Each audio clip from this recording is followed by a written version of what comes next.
Hello, ladies and gentlemen, and welcome to episode 9 of Mark Out Wrestling with Glen and Anthony. Anthony's going to be sitting this episode out today, so we have Rich joining us. You guys remember Rich? Today we are going to be recapping WWE Hell in a Cell and kind of give our predictions on where we think the SmackDown Live brand is going to go from there. How did you enjoy Hell in a Cell overall, Rich? It was, I don't think it was a bad show. It kind of lived up to that B plus moniker that all of the non-Big Four shows kind of live up to. I don't think this had a stale match, but it definitely, storytelling-wise, had a better kind of push through most of their matches rather than just duds. I say the good outweighed the bad severely in a good way. So, yeah, definitely. I thought it was enjoyable, but could have been better with maybe one or two different decisions. All right. Well, let's just jump right into this. Let's start off with the kickoff match. It was Chad Gable and Shelton Benjamin going over the Hype Bros. Do you care? I mean, I think in the long term, this match, not this match in particular, but the stories between these two teams could kind of flesh out into better stories. I see the Hype Bros eventually turning on each other and that becoming its own program, whether or not they feel that the Andre the Giant Memorial Battle Royal, that thing, if they really care about giving it to Mojo Rawley, I think he goes over in an eventual feud with Ryder and then moves on to maybe a singles run of his own. Much like with Baron Corbin, they pretty much threw that in our face for a year before they did anything with him, but they were like, hey, this guy is important. Look at this guy. He has a trophy. Right. We haven't seen that yet. Well, with that, I don't really honestly think that they cared too much about getting Mojo over with that. I think that match in itself, at least this year, was just because, hey, you're BFFs with Rob Gronkowski. Right. Let's get him involved. Get him on screen. You know what I mean? I could see that.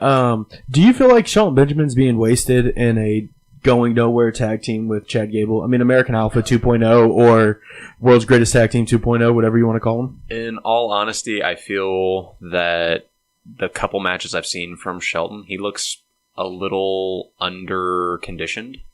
He doesn't look like he's moving as fast as he would be had he been like on the indie scene still. Right. Well, he was injured. Right. And I get that, and I don't think that's necessarily holding him back. It just looks like they're trying to give Chad Gable more of a time to shine and look like the stronger piece. Mm-hmm. And whether or not that tag team splits is another kind of story in itself. So how long do you think this feud continues? Between the Hype Bros and Chad Gable and American World's Greatest Tag Team, Alpha 2.7. That thing? Yeah. I could probably see it at least through Survivor Series. This could be kind of an opener match, kind of the pre-show tag match of that card, so to speak. I mean, after this, I think it's clear with the next match that we're going to talk about, the Usos versus the New Day, with the Usos going over. I think it's pretty clear that the tag team division right now is just going to be the New Day and the Usos. I don't have a problem with that. I don't either. Like the last 9 matches they've had together have all been great. And possibly had their best one last night. Storytelling-wise, absolutely. So, I think I could see Chad Gable and Shelton Benjamin moving into the tag team pictures eventually. Mm-hmm. But right now, that division is pretty much held up between the Usos and the New Day, and that's the next match we're going to get onto. The Usos going over, which I predicted. So here's the thing, guys. Like we weren't able to give our predictions. We weren't able to do an episode of our predictions. So as far as you guys know, I predicted every match right. Okay, and so but this one I will say I did. I think I've talked about this on another episode. I did have the Usos going over in this match because I think that it just continues the storyline. Because hot potato between the bells. Yeah, because there is nothing else for the within the tag division on SmackDown. It's just everybody else is playing teams for about 5th place, and they're 1, 2, 3, and 4 between these two. Absolutely, yeah. This was a brutal match. As far as a Hell in a Cell goes, like if you think back a year ago when Rusev and Roman had their Hell in a Cell match, that felt like a Hell in a Cell match just because they were using the stipulation to their advantage. They were using every weapon they could, and this felt not exactly the same. I don't mean that in a negative sense, but like they were beating the crap out of each other. Right. Like if you look up Hell in a Cell matches, this should be in that highlight somewhere. Right.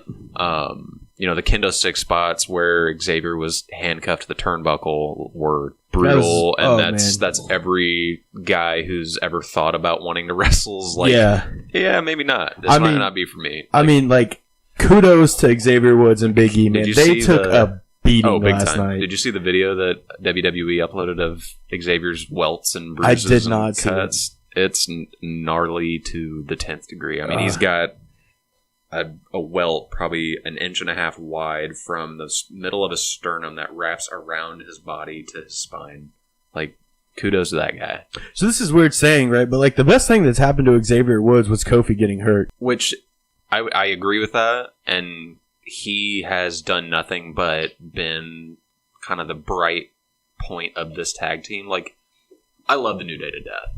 And I don't feel like they've gotten stale, but I think Xavier Woods is the one thing that keeps them fresh. See, that's the thing, like, with this tag team is, like, whenever it feels like they may be about to go stale, they do something to, it's just a little tweak to reinvent themselves a little bit, and it's like a brand new tag team, and it's a tag team that you can get behind again for another few months, and then, you know, maybe go stale, and then they're like, nope, here's this now. Kind of going back to your point about Kofi getting hurt, as soon as Kofi got hurt, it felt like a new version of the New Day had debuted, because now we're seeing a lot more of Xavier's offense. We're seeing him springboard off the side, you know, from one side of the ring to the other with coast-to-coast elbow drop. You're seeing him and Big E do moves that maybe Big E and Kofi never did together. You know, just different variants on their wrestling style and kind of telling a different story as a tag team, and it just being a lot more fun to watch. And so a little off topic of this match, but I want to stay on New Day. How long do you see them going on? And when they eventually break up, who's the breakout star for the New Day? As much as I would like it to be Xavier Woods, I think they're giving him more of a time to shine now because they see easy money with Big E. Right. Big E, I feel like, is like out of these three because of Kofi's age. And I get everybody, you know, WWE, your mean age, your average age is about 34, 35. Mm-hmm. Big E feels the most youthful out of that group, and Xavier feels like, and I do not mean this in any negative respect, he is the more athletic version and more prone to excel at a wrestling job, Enzo Amore and Cass. I feel like Big E is easy money because he can talk, he can work, he's a big dude, he can carry damn near everybody on the roster on his back. Yeah. Literally and figuratively. Right. And I feel like he is going to excel as a singles competitor more. Not that he hasn't already with winning the IC title. Right, but that felt like that run was a little lackluster, and I think it's because he just wasn't ready. Right. And then he got in with the New Day, found his niche, and the guy is blown up. Exactly. But I don't think if you split this tag team up that Xavier Woods can excel as much as Big E could as a singles competitor. When you split up the New Day, do you really all you're doing is moving Big E away from the New Day, and then you keep Xavier and Kofi together?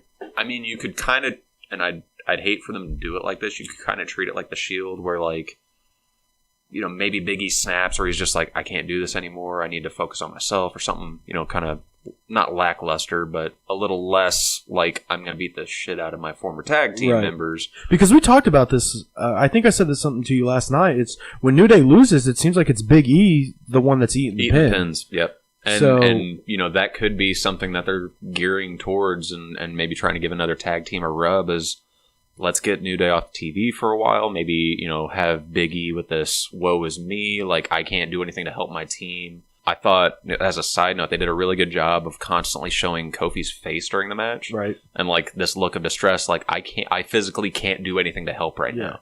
Like, we're a quote-unquote face team, but I would be in there fighting if I could. Right. And I thought that was a really cool kind of storytelling aspect of the match. But, yeah, Xavier I love to death. I love his moveset. I think he's funny as hell. I think he can be successful as a singles competitor. I just feel like Big E he's kind of blessed with this giant body that, you know, he's going to be able to take more main event bumps. He's going to be able to maybe sell more merch as a kind of fighting champion rather than a talker. Yeah. I feel like if Xavier was a slightly bigger competitor, one, he wouldn't be in the New Day, but I feel like he is less of a singles competitor. Like you could, to make this comparison, you could see Big E being sort of like how Mark Henry was when he was doing the whole Hall of Pain thing, Yeah. right? Yeah. Like that's the kind of doesn't monster need to you talk want too from much, him, right? But he is capable of doing that, along with being just this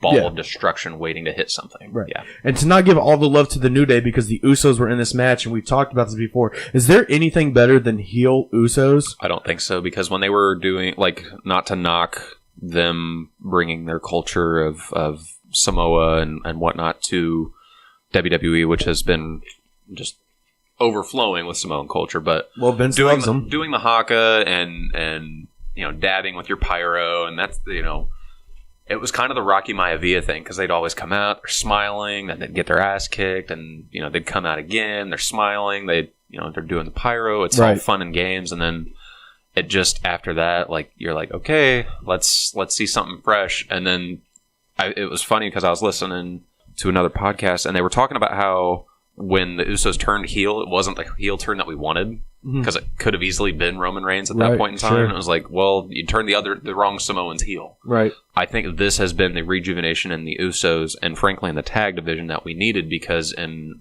a world where injuries happen so frequently, without the Usos, you can't name a heel tag team in WWE on either brand other than the Bar that belong in a tag team conversation, with the exception of the Revival, but they're hurt. Right. Gallows and Anderson haven't been booked well enough to be in the title picture. Which is ridiculous, because they are arguably one of the most talented tag teams that WWE has. Absolutely. I mean, all you have to do is watch their work in New Japan, and you can see that this tag team is being extremely underutilized. Right. And do you think, like, of the acquisitions that WWE has come over in the past 3 years, least and undervalued would be the best word to describe them as a tag team in WWE. They've got one tag team championship to their name that came on a pre-show match, and then lost the next. It was the next pay-per-view to the Hardys. Yeah. So I don't see how you book a team. Their debut, they ran through the Usos in 2 seconds. Right. They were jobbing like the next 2 weeks. Yeah. And I don't get it. That's like with the Usos though. Like, this feels like what they should have been doing all along. Yes. Like, as soon as they turned heel and they started doing this thuggish gimmick. Yep. Like, it felt natural. It felt extremely natural. But like, not only to completely change your gimmick, but then to change your in-ring style to match it. You know what I mean? Because they went from these high flyers and now they're ring generals, ground and pound. Yeah. Like classic heel mentality too. I love the fact that like they do their best to slow down their opponents. Like they worked on like when they first turned heel, they were doing a lot of leg. Targeting moves via submission, via double team tactic, whatever. And I love the fact that their tag, and like you said, it evolved with that heel face turn. They went from being that uppity tag team, like, let's lariat into, a splash, or Irish whip into a spear, something, generic and babyface, to I'm going to have this guy in a Boston Crab and you're going to super kick him in the face. Like, it just went completely to the other side of that meter of being, like, really baby-faced and brutal. And the stuff they put on last night was just 100% that. Dual kendo sticks at the same time to the same person, I have never seen. And Xavier and Big E at one point in the match took the dual kendo sticks. And Xavier was getting him to the chest, and Big E's getting one to the back, one to the chest, one to the back, one to the chest. I can't say enough about these two tag teams. It's like the concerto all over again. Yes, and I think that's something not necessarily that they need to keep with and make their thing, because they do the double super kicks. They like I said, the Boston Crab with the combo, anything on the... Let me, just real quick, I'm going to go off topic. Are we getting a new Bucks thing? No. Okay. You're talking Boston Crab. UFC, right? Oh, a guy wins in the UFC for the first time ever with a Walls of Jericho. I don't think it was UFC. Oh, no, okay, I'm sorry. MMA. It was an MMA fight, not UFC. You're right, I'm sorry. But... he won with a Walls of Jericho. This is like a minute and a half into the fight, and he starts going for it the first time, and the guy is on his stomach, and the guy's going for his legs with his back to him, and I think he turned around and he was like, you could read his lips say, what the fuck? Like, what's going on? And then, like, some of the people, like, you can see at ringside are like, what is he doing?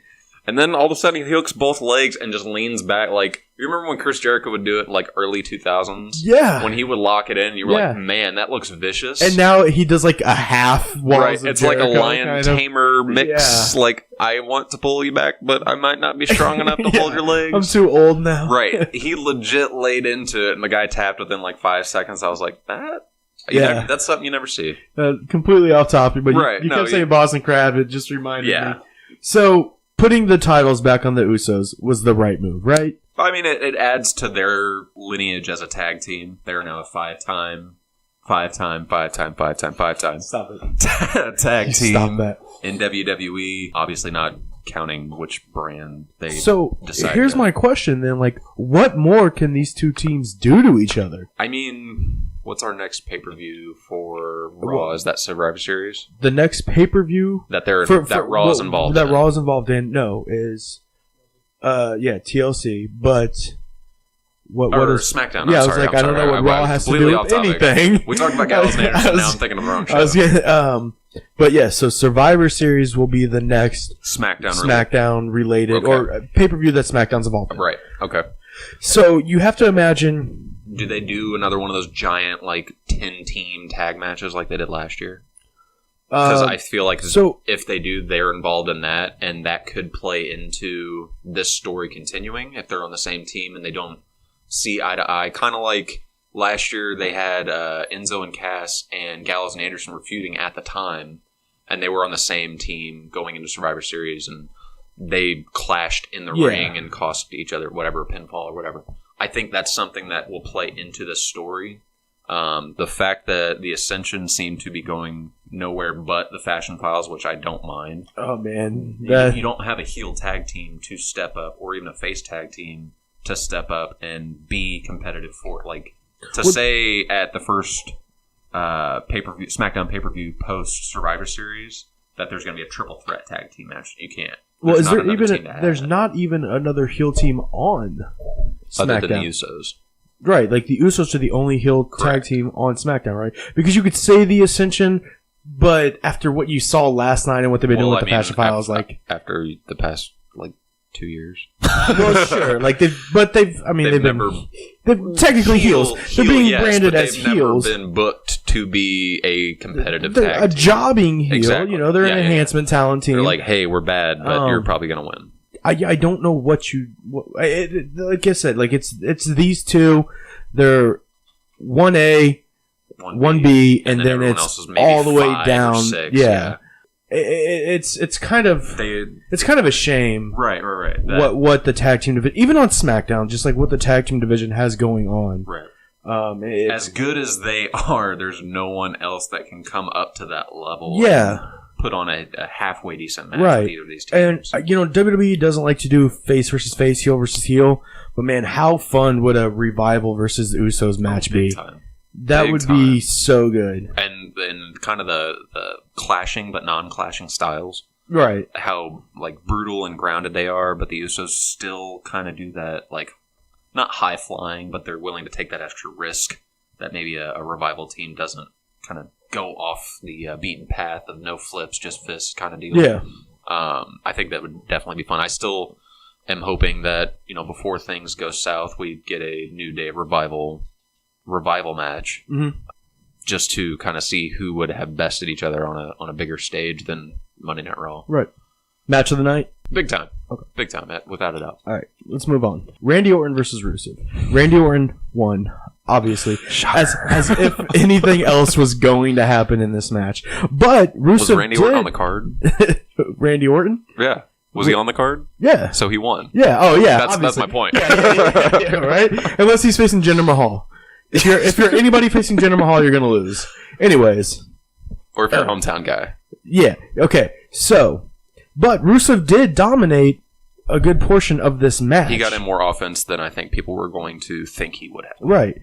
And this match ended with a lot of reversals, right? Yeah. Rusev reversed he reversed an RKO into an accolade. And Randy reversed his super kick kind of into his power slam maneuver. Right. Yeah. And then he slithered away from the accolade and hit him with an RKO. Quote unquote out of nowhere. Out of nowhere. He was standing right behind him. I swear to God I saw him. What the hell are they doing with Rusev? Not to mention what the hell they're doing with Randy Orton. But what are they doing with Rusev? I don't know, because you hear all these rumors, and us as quote unquote experts on the which sport. Anybody listening, we are not. Correct. I have no inside leads on anything other than what I'm watching on my screen. We met Chris Hero one time. Yeah, that's about as inside as we get. No, I mean, if you read all these rumors and you believe half of them, you know that Rusev's unhappy. Yeah.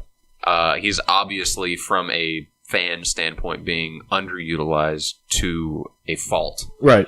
Has he been anything but U.S. champion? He's a 2-time, correct? Yeah, I don't think he's won the IC title. Okay. I think it's just the U.S. He hasn't title. obviously won tag gold or anything like that. No. He wasn't anything not even in NXT. Nope. Right. So it's understandably so that he is livid probably backstage. Sure. Yeah, he's getting his paycheck and he's working Randy at a pay-per-view. That's fine. I mean, but that's not it for these guys who go out and train every day, who will go out and take bumps every single night to put their bodies on the line like that, and some more so than others in Rusev's case, right? To just kind of be the beating dog of Randy Orton or John Cena or whoever he's going up against. If it's a main event guy, hell, if it's a mid card guy, that's what I'm saying. But if you put him in a main event, this was supposed to be a quote unquote big time match. Just because Randy's in it. That's my point. Right. If he's going up against guys like Randy, guys like John, where you're telling a story that you are elevating Rusev, and then he loses. You play rewind a little bit. He loses in 15 seconds to Randy at their last match. Why?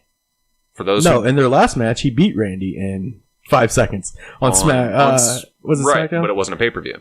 That's what I'm getting at. Oh, okay. So for myself, I don't watch every single hour of WWE programming. So when I go and watch a pay-per-view, and I sit down for that 3.5, 4 hour, whatever it happens to be, and I see Rusev lose, and then I see him lose the next pay-per-view to the same person, and I know it's not a week-to-week that I'm watching the storytelling as a whole, but it feels like I am now siding with Rusev and his pissed off mentality at WWE behind the scenes, and I see it on screen like, why is he here? Yeah.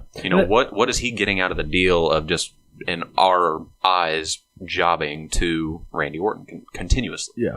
And I just want to say something. Like you said, you don't watch every hour of WWE correct content. And for anybody listening, yes, we are doing this. We love talking about wrestling. We have fun doing it. This is not, we don't get paid to do this. Yeah. So, and there is so much wrestling on these days that it's literally hard to watch. And sometimes work gets in the way. And sometimes life happens. And sometimes WWE, broadcasts 205 live. So you're obviously not watching that. Exactly. Nobody's watching that. So anybody listening, well, they made Adam Page watch it. They did make Adam Page watch it. So. But going back to rumors with Rusev, the hot rumor was before he got hurt, this run that Jinder Mahal has was supposed to be his. In which case, I would not have been anywhere near as mad had Rusev been going on this tear. The fact is, Jinder Mahal doesn't look like he's on a tear. Right. So, funny, you might have saw the tweet. Somebody tweeted at Rusev saying, it's all right, now you get to move on to your title picture with Jinder Mahal. And Rusev retweeted him saying losers don't get title matches. And I just couldn't help but think, how ironic, because Jinder Mahal went from being a loser to getting a title match. And now, after last night, surpassed AJ Styles' run as WWE champion. He has runs longer than, I think it was Ric Flair, AJ Styles, Undertaker. Roman Reigns, Taker. And there was another name that somebody tweeted out, and it was you read it and you're like, how important is India to WWE? And I'm not saying that in a negative sense or in any kind of a derogatory sense, but in a market that is already not supportive of your brand, and I get Triple H is posting, hey, we're going to go back and and they're kind of getting their feet wet again in that country. Why overbook? And I get we're getting off topic with Randy and Rusev. We'll kind of circle back to it. Why overbook a champion in a country that he's not from? But in kayfabe, you want to believe it. That's fine. Why overbook that for the sake of pissing off your 98% subscriber portion? That grouping of where majority of the people that are spending money on your brand come from. Why are you telling a story over and over that is exactly the same? Because it's not like Jinder's winning by different means. Right. It's not like the ending of his matches are any different. He has not. Has he had a clean match in a championship? He has match? not had a clean defense. Finish. No. Other than I can't even say the first time that he won the belt from Randy because I want to say the Singh brothers got involved. Yeah, that's how he won the title. Right. That's what I'm saying. And ever since he has defended. If you see clips that people are tweeting out from house shows, he's winning the exact same way that he is at pay-per-views. At least there's continuity there, though, right? Well, because you don't want him winning clean at house shows, but then giving on TV and not having the confidence and fans to believe that he can actually do this. So you want to keep that continuity between house show to. But at the same time, it's such a boring way to tell a story, and I get he's not and that's the weird thing is are they still trying to push him in India as a face? I don't think that matters. In a way, I think it does. Because Kali, when he was here, was a face in India. Right. He was booked as their guy, and this is our guy. We're going to cheer for him. He's the good guy. And, back to Jinder Mahal, Randy Orton was booked as the evil American. Right. So are they just riding the coattails of what they're hoping is going to get them another 4 million subscribers? Yeah, probably. But I think the difference in that is yes, Jinder Mahal is not a good champion. He's not a great wrestler. He was better than Khali though was. Oh, definitely. So whether he's a face or a heel, 7 foot tall. No, but whether he's a face or a heel, you can watch his matches, and there's still a certain level of entertainment there, just because he knows how to move around in the ring a little bit. You know what I mean? Serviceable. Yeah, exactly. So, and I think just being, I don't know, I can't speak for the Indian people, the people in India, you know what I mean? Right. But I feel like them just watching that is enough for them, whether he's a face here, kind of like us here. For Baron Corbin. Obviously, not a lot of people love Baron Corbin, but being from Kansas City, we have that sense of pride. Yeah. Hey, he won the U.S. title. I like that guy. Yeah. I get you. Yeah, exactly. He's billed as a heel here, or in WWE, but because in he's America, from here, I'm talking about Jinder. Right, so, I don't think that it matters whether he's a face or a heel here. We got off topic from Randy and Rusev. There's not much to talk about, though. You did want to point out a couple things about Randy, it sounded like, so I'll shut up. Did I? You kind of said, where is Rusev going from here? Oh, yeah, so where does Randy go from here? Because he's not obviously moving back into the title picture with Jinder Mahal. Though? What do you mean? Is there a reason he can't? Yeah, because, nobody wants to see that. Right. So, here's the thing, does he just float around? I don't know, because I don't know where Jinder Mahal goes from here, because we'll talk about that later on what I think is going to happen. Okay. But I could see Randy Orton moving back to Raw. Oh, definitely. To just fucking do something. Fresh him up. You know what I mean? I do want to say, as much of a far-fetched idea as it is because of main event things that took place last night, and we'll get to that, there's a tiny part of me that thinks he goes for kind of gets in the mix for a U.S. title. And I don't say Which that. Is fine. I don't say that wholeheartedly. I think that if he doesn't go to Raw, I feel like that's where he goes next. I don't think Randy's ever held the U.S. title. Is that the only one he hasn't held? I think so. Other than has he been a tag champ? Yeah, he's been tag. He was with Edge. With he wasn't he wasn't a tag champ in Evolution. I think he was the Intercontinental Champion in Evolution. I want to say it was Batista and Flair that were the tag team champions together. Either way, I don't think he's ever held the U.S. title. I could be wrong. but I'm about 95% positive he's never held the title. That might be another reason why I'm kind of thinking that could be what's next for him. Okay, well, let's talk about the U.S. title. We had Baron Corbin versus a late addition into the match, Ty Dillinger, against AJ maybe Styles. An hour before that match took place. Right, and so we actually had different opinions on this. You thought he was added so that AJ could win the title without hurting Baron. And I said it's Ty getting added to the match, so Baron could. AJ didn't have to take the pin. To the listeners, obviously, we both felt Ty was eating a pin. Yeah, forewarning. There was no way Ty Dillinger was going into this match and he wasn't the one going to be pinned. To be fair to Ty, though, he looked good in this match. Ty always looks good. Other than hitting his finisher, which he didn't. Right. And I don't know if they're going to try to play that up as a part of storytelling in itself, but his offense in this match made him look like he belonged in the same ring for a mid-card belt. Right, man. I think the Ty Dillinger and AJ Styles matches that we've had on SmackDown have been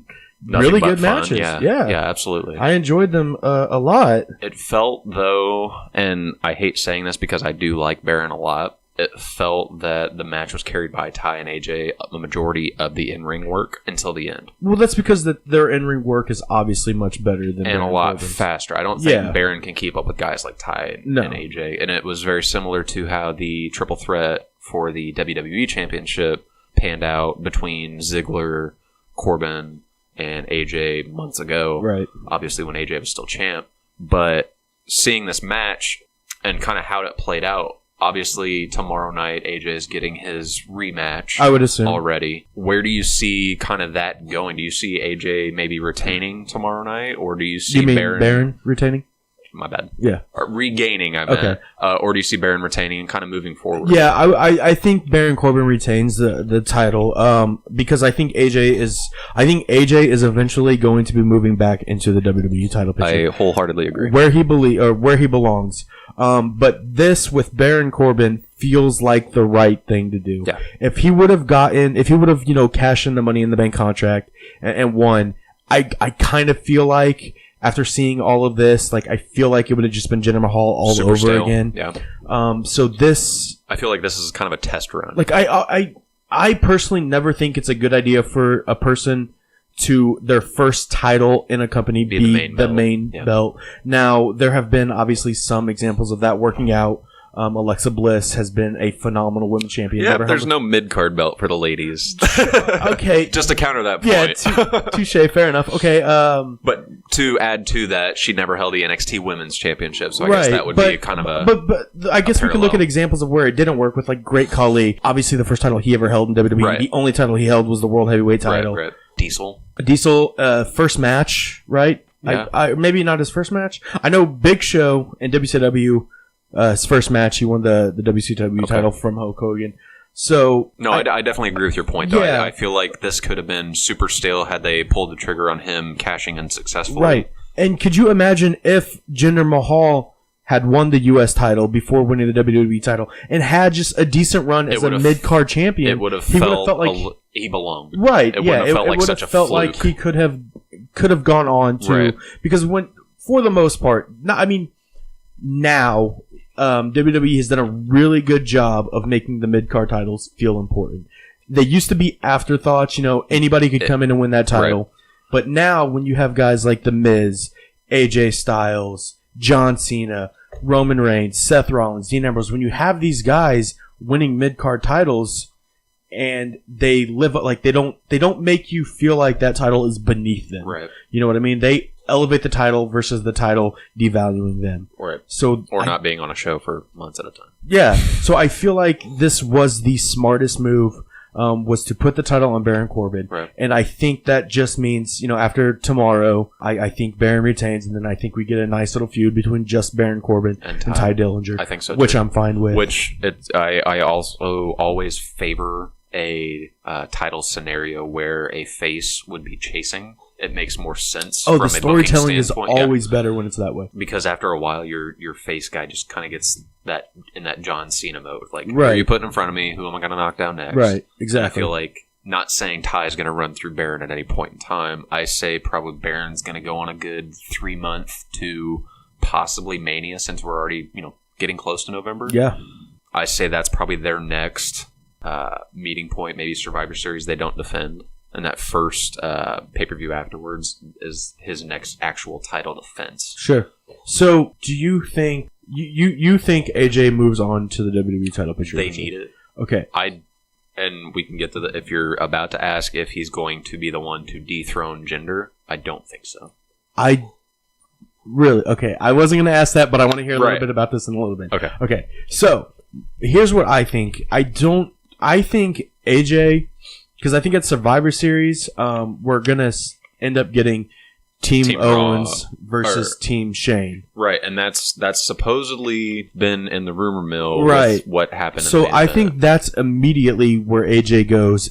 I think he gets inserted into that somehow because I think he's going to be on Team Shane. Right. So, and we can talk more about that once we get to the Hell in a Cell match between Owens and Shane McMahon. But this is a fun match, right? It was just a good match. A lot of good spots. Baron Corbin's choke slam to the knee move is probably my first or second favorite move of his because I really like the deep six. Yeah. But I also like the end of days. It's a cool move. He's got 3 really cool moves. It's just if he could keep up with some of these smaller, more athletic, agile guys, he would be the total package other than his lack of mic work. Right. I mean, he's still green when it comes to the wrestling game. I think he's been pro for all of 3 years? Because he didn't wrestle prior to NXT. Baron Corbin? Correct.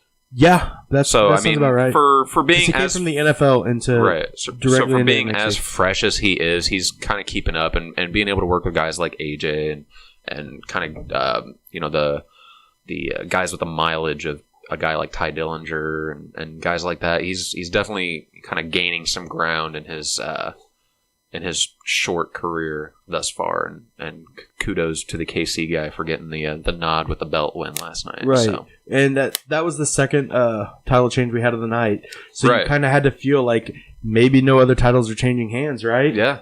So with that, Charlotte versus Natalya title did not change hands. As much as when I watched this match, I was kind of bored, to be honest. It was kind of the generic. Collar, elbow, tie up, somebody gets offense in, somebody's on defense, then it switches. Good spot where Charlotte does her just outstanding moonsault. She is probably one of the best, if not the best, women's wrestler in total package-wise in the world right now. But when I went back and I thought about the finish, and I kind of had a moment where I thought back to when I was a kid watching wrestling, and a lot of what I liked about heel tactics back then, I saw in Natalya last night. Yeah. She targeted Charlotte's legs, which plays into her finisher. Mm-hmm. I love when a wrestler tells a story with just their ring psychology. Yeah. If your opponent's finisher doesn't revolve around the arms, why go for an armbar? Right. If your opponent's finisher revolves around a submission using their legs, why aren't you working the legs? Natalya did that all match. Yes, and absolutely. then to extend this feud into hopefully the pay-per-view after Survivor Series, I know we keep saying that, but she uses a chair. And saying this lightly, I don't think Natalya should ever pick up a chair and hit somebody with it ever again, unless she's going to do it properly. But it tells a story and it continues their feud. This didn't feel like just a one-off women's championship match. You could have easily thrown the belt on Charlotte and let her run with it until Mania. So here's my theory. I saw a theory. I thought it was cool. What if Charlotte didn't win just because they're waiting for Starrcade to have her, Ric Flair's daughter, win the title at Starrcade? That could happen. Now, if that happens, that will be a little disappointing since Starrcade's not supposed to be broadcast as a network special. Yeah. So, and then I saw a really cool stat in that Charlotte and Natalya have officially wrestled for the NXT Women's title, the Divas title, the Raw Women's title, and the SmackDown Women's title. They have faced each other in a match for one of those titles now. The only women to have done that. That's a pretty cool thing. Absolutely. Right? And I think it's good that Natalya got one out of those 4 matches. Yeah. So, and here's the thing. 2 of those matches were they were on a Flair family versus the Hart family, and one of them was on a C+ pay-per-view that really didn't belong. Yeah, and they tried to do the screw job angle again, and it just. But these 2, I've always liked Natty. These 2 work really well together. Absolutely, I think these feel like old school, their matches that they put on, other than the whole screw job BS move that they tried to do where they involved Lil Nate and whatever that was. I love the fact that they make me think back to like late 80s, early 90s Intercontinental Championship matches where these are the workhorses of their division. They are both the workhorses of the women's division, not downgrading anybody that's on Raw or anybody else in their respected brand. But it feels like these are the two women that are able to showcase a more technical side. Right. Rather than be a little bit more ground and pound or a little bit more high flying. These are the two girls that can throw down with anybody on the roster and make... Can legit wrestle. Like, yeah, for sure. Like, they could easily be in matches with guys and make the move, do the exact same thing as the guys and make it look fluid and not have to be the prissy... diva style wrestling that some of the ladies that are on the roster from that era are still trying to transfer out of. The Bella Twins. Right. Or somebody like Summer Rae. Okay. Natalia has evolved from being kind of the blur on that line because when it was still the Divas champion, she had that element, but she also had this aggressive technical side of her. And then it has transitioned into the women's brand now almost perfectly. She's still got that, like, her gimmick doesn't really make any sense, even though it's not really a gimmick. Like, she's just a crazy cat lady that wears way too much spandex and latex. And it's like, what are you doing? You wanted to wear less? Maybe. I'm not going to lie. Natalia is, like, my dark horse in terms of attractive. Yeah, like, she's a beautiful woman. About her. She's definitely very pretty. But that to the side, these two definitely are able to go between the ropes. Technical aspects of this match were great. Like I said, storytelling and kind of that vintage heel tactic, like targeting limbs. Like, I love that stuff. It was an awesome match. Yeah, good match. Looking back on it, Natalia, awesome, I guess. Okay, Charlotte technically went over with the disqualification. Let's move on to a not so technical match. Jinder Mahal defeats Shinsuke Nakamura. Shocker. For the WWE title. And say what you want about, if you think that this experiment has, run its course. If it's worked. Well, yeah, that's the thing. It's worked for Jinder. Yeah, but I always feel like your champion should be able to elevate their opponents. It shouldn't be the other way around. Ever. And Brian Maxwell, former writer for WWE, tweeted out today, Jinder's holding the title till Mania. Just get used to it. I wouldn't have a problem with it if I felt Jinder belonged in the title picture to begin with. Right. He never felt like his win against Randy felt like a one-off and a fluke. Yeah. He never put and you can say the amount of time that he spent in WWE from day one, way back when. Day one-ish. Yeah.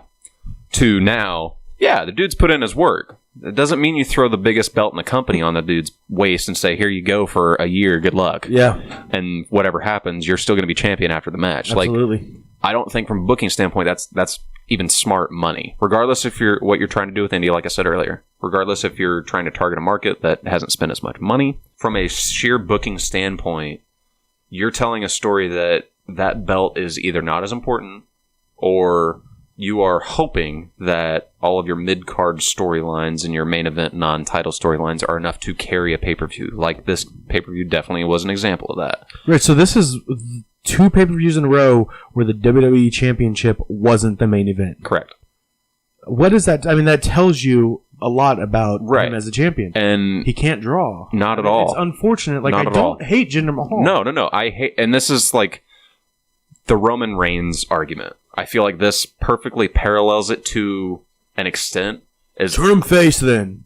I don't hate, like, a year ago, I didn't hate, Joe Anoa'i. Yeah. I hated Roman Reigns. Right. I hated the way they booked Roman Reigns. I didn't hate the dude wrestling. I felt like he was serviceable. Yeah. I don't hate Jinder Mahal. I hate the story that they're telling with him. Right. If they took the belt off him tomorrow, would I care? No. If they, in the sense of, am I going to be like, oh man, I don't get to see Jinder with the belt. Darn. Yeah. No, I'm saying in a sense of like, if he wins tomorrow, like if you had a match tomorrow night where it was Shinsuke, AJ, and throw somebody else in there, I don't care who, and he kept the belt, my attitude is going to be exactly the same. So, is there anybody on the roster that he could lose the title to where you'd be like, man, I miss Jinder as champion? Honestly, like, he could lose to Randy, and I would be like, okay, at least we have something to watch. Like, Randy bores the hell out of me. He's, as a face, a heel Randy is entertaining. Because he's, like, sadistic in what he does. Yeah. Now it's the same moveset, he's just not sadistic. Right. But Jinder does, and I hate saying the 5 moves of doom, but, like, he literally has the same offense, and it's blow for blow, the same exact move throughout the match, in the exact same order as the match before it. Yeah. He does, I mean, he's got the same one submission that he knows, and it's that weird, shoulder chicken wing behind the neck thing. He's got halfway decent forearm shots, and then, hey... Well, his forearm shots are good enough to give Finn Balor a concussion. Dude, that's what you have to do. Like, if I was trying out, it was like, hey, can Finn be in the ring when I'm trying out? I promise you I won't hurt him. Oops. Hey, where's my title? No, it sucks watching what is supposed to be the most important belt between the two shows be defended in such lackluster showmanship. Right. I want to move away from Jinder Mahal because we've talked about him a lot. We're going to talk about him more. Right. We need to talk about the guy who took this loss in Shinsuke Nakamura. Took the past 2 losses. Right. So, the second most underutilized part of the New Japan transaction. Yeah, like, what? I don't understand what they're doing with him. I would have rather them have not even put him in a WWE title picture. Absolutely. Keep him away from them and not so he's not losing to a guy that you obviously know should not be beating and that Nakamura. Even the common WWE fan knows that Nakamura is at least 2 or 3 rungs above a Jinder Mahal. Yeah, 100%. And now it feels like we might not get Nakamura as WWE champion. Or AJ Nakamura is going to feel like a last resort to then boost Nakamura. If they do that. If they do that, they have to give the win to Nakamura. Okay. So my other thing, if the belt is on one of them going into Mania, that's going to be used as a tool to boost that match, which it doesn't need. No, but I mean, I'm fine with that. Right. But from them doing the standoff at Money in the Bank and hearing that crowd react, that told me you don't need a belt anywhere near that to sell the card. Sure. But if they do it, that's one less match that could feel as equally as important. Right. The Hell in a Cell that followed this match felt more important than the WWE Championship match. Shouldn't have felt that way, but it did because of the lackluster run of Jinder Mahal. If you have AJ Styles and Nakamura without the belt, then the belt being around something else could be as equally important if the right pieces are in play. Right. Now that's probably not going to happen, not saying it will, then you're combining 2 subpar things over the past 6 months to make a solid story. So what does not Jinder Mahal, I'm sorry, what does Shinsuke Nakamura do next? He's another guy that I could see going after the US title maybe once or twice, or and that's the thing, is like there's not a lot on this roster. That would be unfortunate because we've already seen a Baron Corbin Shinsuke Nakamura feud. Yeah. And they booked themselves into a hole because they made Jinder Mahal pretty much immune to a loss. Right. Which I would be all right. I would love Shinsuke Nakamura to move to Raw and go after the IC title. Oh, definitely. I feel like that title fits him more. And then, if you're not going to have Finn Balor in the Universal title picture, move him over. Maybe you do at Survivor Series, there's talks of that happening. Maybe then we get a Finn Balor versus Shinsuke Nakamura IC title feud, which would be great. Or I think something Finn Balor I could needs see. to turn heel. Something I could see them doing is moving Finn over SmackDown to have a fresh face in the main event scene. So is that your prediction on who takes the title off Nakamura? No, not at all. Who do you think takes the title off Nakamura eventually? You mean Mahal? God damn it! Yeah. Jinder Mahal. Who takes the title off of him? It's somebody on the SmackDown roster, and I mean, it's probably going to be like one of those, you could have done this like 4 months ago type situation. It's probably going to be either... Ty? No, not at all. It's one of the 3, Randy, Nakamura, or AJ. Okay. I mean, they could throw us a curveball and give it to like Sammy or KO. You never know with this company. I mean, they gave it to Jinder Mahal for all of what's it been, 6-7 months? Yeah. So... It was the pay-per-view after WrestleMania? Yes. That was April 2nd. April. So since May, June. It's been too long. But yeah, I was fine with him winning the title when he did. If he would have been a transitional champion, it would have been fine. Right. It's run on too long. Yeah. Not much to talk about in this match, just because it's a typical Jinder Mahal match with a typical Jinder Mahal finish. Yep. The Singh brothers get involved, swing and a miss on a Kinshasa. Jinder Mahal hits his basic finisher. Yeah. That just looks like a fancy hold rock bottom. Yep. Let's go ahead and let's get moved on with the card and to a match that I feel like I wanted to be excited about, but I just wasn't. Bobby Roode versus Dolph Ziggler. Is that a byproduct of your dislike for Dolph Ziggler? I don't hate Dolph Ziggler. I'm not saying you hate him, but I don't dislike Dolph Ziggler. I feel like he's directionless, and even this new, coming out and not making fun, but poking fun at entrances, and he's going to do all these different things to get over with the crowd. See, people don't. I think it's hilarious. I think it's funny to an extent, but it's and he can still go in the ring, so it's But the sad thing is, he can't get over with the crowd in the first place. No, but that's not even true. He was over with the crowd. Yeah. It was WWE he couldn't get over with. That's kind of my point. Now he's like, I'm just going to slap everybody in the face. Yeah, I don't care anymore. Fine. You know what I mean? And so this match had a weird finish with Bobby Roode holding the tights. Who's the heel in this match? I don't know, but they had 9 roll-ups in the length of space that they had between 2 turnbuckles. It just went back and forth, and then on the last 2, Bobby Roode started holding the tights, and then came out with the victory, and then immediately got hit with a zigzag. Yeah, it made no sense. No, it's just I want to say it was the definition of a cool-down match. For sure. To extend a feud that kind of hasn't really gone anywhere. Yeah. So, I mean, do you think Roode inserts himself into the main event picture sooner rather than later? I don't think he goes anywhere near the main event until getting into the mid card. I don't say this in a negative sense, and I've used that phrase way too fucking often. No, but no, Bobby Roode, I don't feel has the work pace to keep up with the main event right now, and Jinder Mahal's the champion. I strongly disagree with that. I feel like right now WWE wants to know if he is more than a theme song. I think all you have to do is look at his matches in NXT against Nakamura. And I feel like he couldn't keep up the knock. Oh, I disagree. I strongly disagree with that.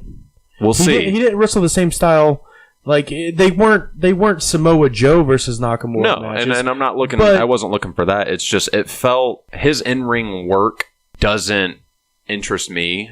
I don't know where I'm going with this statement. So it's I don't know. When I watch him wrestle, it just feels like I'm expecting more from him. It feels like there's always more that he can do to impress me as a fan. Whether it's kind of breaking out of a shell. It feels like he's holding something back. Yeah. And I don't think Dolph Ziggler is the guy to bring that out of him. But I also don't think that right now being, what is he, 4 weeks on the main roster? 5 weeks? Who? Roode? Roode. No, it's longer than that because he went 3 weeks where he wasn't on TV. Even on TV, right. But had made his main roster debut. I don't think they put him up into the main event until the belt is off Jinder. Was it after SummerSlam when he made his? Yeah. The SmackDown after. But yeah, I don't see him in the main event picture anytime soon. I definitely see him kind of hanging out in the mid card just to kind of give the everyday fans an idea of who he is. Right.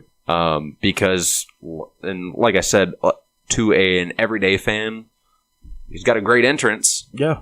But he hasn't really done much to garner kind of being in the likes of an AJ Styles and as much as I do like Dolph Ziggler and I do like Bobby Roode, this very much feels like they are not mid. They are lower mid. Oh yeah, definitely. You know what I mean? It feels like neither of them want this. Right. But it's if there was a title on the line, it would not make me care about this match any more than it already was. No, it felt like whenever there was a hardcore match back in the late 90s, sure. It was this match is going to be fun, but do I care who wins? Probably not. Yeah, exactly. It's who was Bob or Hardcore Holly's little Crash Holly versus Draws. Not Draws. Sorry, Holly Draws was wrestling in hardcore matches when it was 24/7. One of the head smashes. Yeah, just headbanger. Do I care? No, it's going to be fun. Okay, I think Smash was this match was a wrestling match by definition. Yeah. And there was wrestling going on. I mean, not even... whatever. But speaking of hardcore... How about that main event? It was hardcore. It was something, man. So you just knew, like, the one thing, if there was one thing you could go into this pay-per-view and you could guarantee, it was that Shane was falling off that fucking top of that cage. He was jumping off of something. Yeah, he was. I think any match involving Shane McMahon in his career has been, what's the tallest thing in the room? I'm going to jump off of that. That guy, he carries his nuts around in a wheelbarrow. Okay, probably. You know what I mean? Like, that, or like he just holds them in front of people's face whenever they talk to him. He's like, "Yeah, they're right here." Yeah, just. I mean, I've said this. I said it to you. I've said it to other people. Like, I like Shane. He's entertaining. I just wish I could watch a pay-per-view without him trying to kill himself. Without cringing every 5 seconds. You know what I mean? Like, when he does it in front of his family. Right. Hey, here's my kid sitting front row. Dad's going to probably die later. Be there when Daddy dies? Yeah. Like, come on, man. So, when they were on top of the cage, let's kind of fast forward into the match a little bit. When they were on top of the cage, did it feel like every time they took a step, somebody was going like? Yeah. The 15 minutes they spent up there, I was probably like, "Who's going through? Who's going through? Who's going through?" Every time there was a slam onto it, I went. What about the nasty pop-up powerbomb? Oh, that was man. And the weird thing about a Shane McMahon match is like, first off, he's gonna punch the air about a million times. How that guy has made a career of not knowing how to punch? He is the world's best shadow boxer. Golden Glove shadow boxer. Like he always, it feels like he tries to speed through spots. Yeah, because there's tons of times in this match. There's a few times in the him and AJ Manny match. There was a few times him and Taker where it feels like he is rushing to the next spot and. For whatever reason. With the pop-up powerbomb, that's kind of why I brought that up. He jumped for no reason, and KO was just kind of looking at him like, what are you doing? So, and it doesn't necessarily, kind of suspend that disbelief, but it's just as someone who knows what they're looking for in certain matches, it's like, I see what you're trying to do. Right. But the idea that this match was going to be a Falls Count Anywhere, I don't think went anywhere near what anybody had predicted, because everybody's like, oh, they might start in the ring, but somehow the door's going to be open and they're going to do something backstage that's all pre-shot where like Kevin Owens murders Shane McMahon. In the ring at all in this match? They started. How did it start? They started in the ring, but they hadn't locked the door. Right. And Shane dropkicked KO, or did like that cannonball or wrecking ball kick through the ropes, and it knocked KO through the door that hadn't been locked, and they're obviously outside, and everybody's like, oh, here we go, they're going backstage or something. And then they spent all of 3 minutes outside the cage and eventually made their way back in and locked in. But not for very long. No, I mean, it was probably 3 or 4 minutes tops. Right. And then they had their beat down inside, and then Shane McMahon was like, hey, let's go upstairs. And he got the bolt cutters that I feel like took a little too long to cut the bolt, but... So... There was the moment where Owens had Shane on the announce table, climbs up onto the top of the cage, and he looks like he wants to jump, but he can't bring himself to do it. And you had said something to me. You were like, what if this is like real? Like, what if he's supposed to jump? Right. What if that was like completely like Kevin as a person is like, I get paid to jump off of stuff and I can't do it right. Like, we talked about this earlier. I can't do this. And the fact that he started screaming at the fans made that moment all the more real. It's like, you get up here and do it. Because literally, like, everybody's like, oh, he's a pussy. Like, in that situation, if you are getting paid thousands of dollars to put your body on the line, can you jump 25, 30 feet off the ground to the ground through a not really forgiving surface safely, yet do it in the sense that I can do this without fear? And I feel like that as a storytelling aspect of that match, like Kevin Owens is like committed to psychology every time he steps out from behind the curtain. Yes. Anytime he is on a screen, that dude gives his life to the sport of wrestling. 100%. He is arguably my favorite wrestler right now. Yeah. And I couldn't have said that. I obviously could have said that prior to last night, but like, since he lost the US title or the Universal title, he's grown on me so much. And I think we're starting to get back into that period of Kevin Owens being the destroyer, being the prize fighter and beating the shit out of anything that stands in front of him. Yeah. But also when he did end up going through the table the first time, did you feel like that had the match ended on that spot, it would have been a lackluster Hell in a Cell match. Yes. So you feel like the minute and a half of the match after that spot made the match better? Absolutely. Right. And the reason why is you want to it's up to you. All right. So, but before you spoil that, the cannonball from the apron through the table, yes, on the side of the wall, that was probably my favorite spot of the entire pay-per-view. Yeah. And Shane moved too, so Owens ate that wholeheartedly took that. Yeah. So Owens back on to the finish. table. Shane's up top. You knew this was gonna happen, right? Because if he lands on Kevin, he kills Kevin. Yeah, like an elbow. Yeah, he's done. So you knew he was gonna jump. Mm-hmm. You knew Owens was gonna move somehow. You did not. Maybe you did. If you read the rumors, there was small talks that somebody was going to get involved. Sami Zayn pulls Kevin Owens off of the announce table. Right. And the first 2 replays that they showed, I had no idea that someone helped. Like, it just looked like he had moved. Because he was dressed in all black. He had his Sami Zayn shirt on, but he had a hoodie. Right. Covering everything. And then after he pulled him off, the hoodie came off or something. So just the storytelling in this, because I just love the idea that these two are destined to be together no matter where they go. Right. WWE wants to split them apart, but it feels like if they're not together, Yeah. So after he did this, just the look in Sami Zayn's eyes, what the hell did I just do? About what he just did. And even after he pulls Kevin Owens on top of Shane McMahon, he still has this what did I do? It's almost like they're giving his character a little bit of a schizophrenia or bipolarness. Yeah, sure. Where, happy-go-lucky Sami Zayn is pretty much dwindling on a wire. Yeah. And if he falls to the right side, it's hardcore, I'm just going to run through everything, kind of similar to what KO is doing right now. And on the left side is the remorseful side, I can't do this. And we kind of saw, I'm going to go back a little ways to their match at Battleground a couple years ago, where he hits him with a haluva kick and he kind of holds him there, and you see that look on his face where he's just I just kicked the head off my best friend, and he kind of turns and he's like, well, we're going to do it again. It feels like he was on that wire and he jumped off the right side.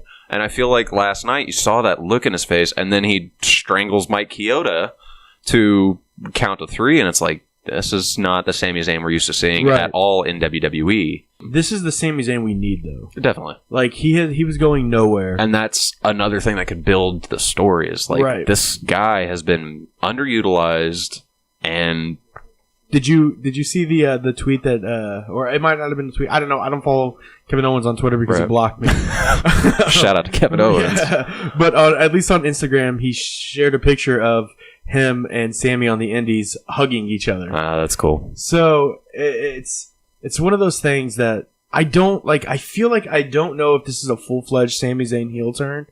He's just going to be in this conflicted state for a couple months? No, I can just, for some reason, it just feels like a very WWE thing to do, to just, find out that, Owens, blackmailed Sami Zayn somehow to get him to help him. You know what I mean? There's a lockbox somewhere. Yeah, exactly. Sammy, I remember what happened that night. You were my best man. Yeah, so, that just feels like a very WWE thing to do. I don't think that's the way they go. This is a full-fledged heel turn, but there's still, a little part of me that's you're going to wait until it plays out. Yeah, as a heel, because I want to see it play out. Yeah. But now here's a question for you that's kind of doesn't matter. Are you gonna miss his theme music? Because he can. If he's a heel, he cannot have the theme music. No, he can, because if Nia Jax can come out to that poppy, I'm like most girls. But people are singing to that. You're not. I say it, but right. But no, I feel like you just compared Sami Zayn to Nia Jax, and I need to get to my third host now. Theme song. I've already kicked one out. Theme song. Kick you out next. Theme song wise, I don't think that they're gonna weigh on it that much. I think they do. I guarantee you he gets a new theme song. Probably down the road, but and that kind of brings me to my point is, if this was a full-fledged heel turn, why didn't he help Kevin Owens up and walk with Kevin Owens to the back? Because he walked by himself. Yeah. And Kevin Owens was flipped off by Shane's son. You saw the picture too. But that's something that I think can't go unlooked. Yeah. Or overlooked, rather. It's gonna play out over time, and I think so. Here's the thing. Back to your point about the Team Shane versus Team KO. Sami Zayn is gonna be on Kevin Owens' team, right? Now, has he by this point will he have been a full-fledged heel, or do you think like that match he screws Kevin Owens? I don't think so, because on a I don't want to say non-profile, but a match that doesn't have a lot of meaning other than just pride, so to speak. Yeah. I don't see that Sammy turning on KO that soon would have that much of an effect storytelling-wise. Well, it wouldn't have to necessarily be a turn. It could just be like, hey, I was never with you, mother. Right, he's just kind of playing like the anti-hero type deal. The Randy Orton thing. You know right. Like, he was hanging out with Wyatt, yeah. But I mean, anyone that joins the Wyatt, he's turning back at some point. Right. One thing I think we should touch on is like the rumored speculation: Team Shane, Team KO is KO and Sammy versus Shane and AJ. How does AJ get involved in this story at any point?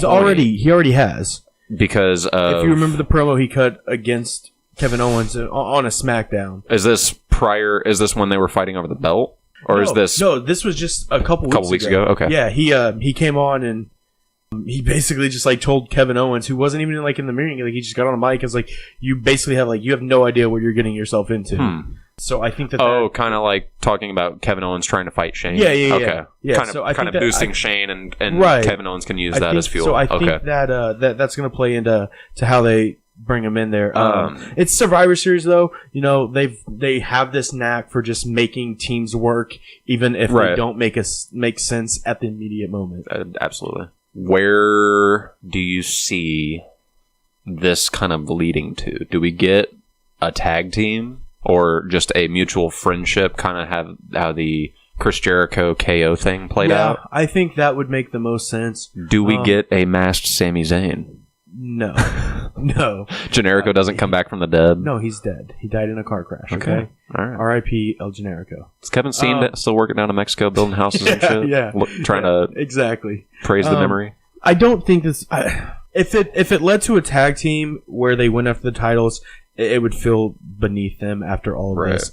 Because their current story feels above not necessarily any belt, but it feels like a main event story. And like I could see this getting to the point where it is eventually Kevin Owens versus Sami Zayn for a top title. Definitely. You know what I mean? But I feel like this is a slow burn. I feel like this extremely slow. This is like this story will pan out at Mania 35. Maybe. Yeah, I mean, are we on this next 34 will be next. Yeah. I feel like this is a 35 match. If not SummerSlam of next year. Yeah, I'm fine with that.